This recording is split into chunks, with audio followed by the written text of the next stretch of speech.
Assalamualaikum warahmatullahi wabarakatuh. Kami dari kelompok 6. Saya Sudafenia Zahra, nomor absen 9. Saya Skalolita, nomor absen 30. Saya Salsabila Ramadan Putri, absen nomor 33. Di sini kami akan menjelaskan tentang angin pasat. Angin pasat adalah angin yang bertiup tetap sepanjang tahun dari daerah subtropis menuju ke daerah ekuator atau khatulistiwa. Terdiri dari angin pasat timur laut bertiup di belahan bumi utara dan angin pasat tenggara bertiup di belahan bumi selatan. Ciri-ciri angin pasat.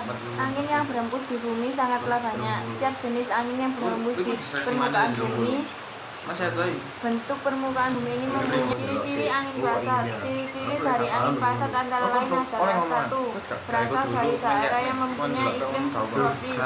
2.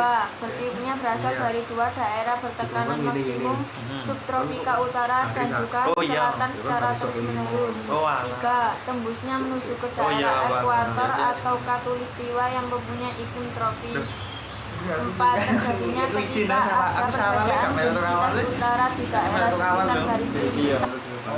Nah, itulah beberapa ciri yang dapat kita temukan pada angin pasat ini. Ciri-ciri angin pasat ini hanya dimiliki oleh angin pasat dan tidak ditemukan pada ciri-ciri angin yang lainnya. Angin pasat merupakan angin yang dapat menimbulkan beberapa dampak-dampak dari angin pasat akan dijelaskan selanjutnya. Dampak terjadinya angin pasat. Angin pasat merupakan sumber daya alam yang keberadaannya sangat luas sekaligus memberikan manfaat yang banyak bagi manusia.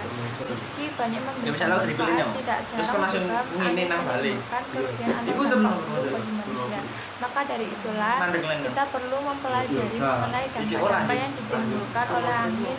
Salah satunya adalah: 1. Terbentuknya daerah dundrom atau wilayah tenang. Salah satu dampak yang paling terkenal dari adanya angin pasat adalah terbentuknya daerah yang disebut dengan daerah dundrom atau yang disebut dengan daerah tenang. 2. Membuat daerah subtropis bersifat garing. Mengenai daerah subtropis bersifat garing penjelasannya masih berkaitan dengan penjelasan DKAT atau daerah konvergensi antar tropis di atas. Jadi masa angin pasat akan semakin naik dengan DKAT. Masa angin pasat yang semakin naik di DKAT secara vertikal akan membantu bergerak mendatar atau adveksi ke arah daerah subtropis pada paras atau atmosfer angin. 3. Menyebabkan beberapa kerusakan pada alam. Beberapa angin memang seringkali menimbulkan kerusakan alam. Salah satu angin yang dapat menimbulkan kerusakan alam adalah angin pasat.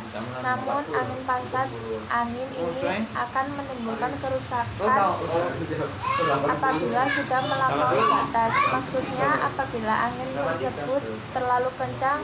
Dampak angin secara umum.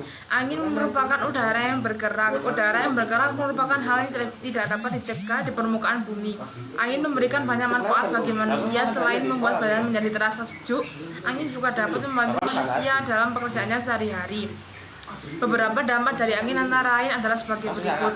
1. Sumber rasa sejuk. Salah satu dampak baik dari adanya angin adalah sebagai sumber rasa sejuk.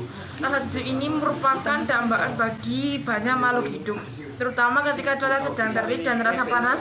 Keberadaan angin membuat badan merasakan kesejukan, dan kesejukan ini adalah membuat manusia lebih tenang dan lebih jernih dalam berpikir. 2. Pembangkit listrik. Dampak baik dari angin yang selanjutnya adalah pembangkit listrik. Pembangkit listrik tenaga angin akan menghasilkan energi listrik yang bisa dimanfaatkan oleh banyak orang untuk berbagai macam kepentingan umum.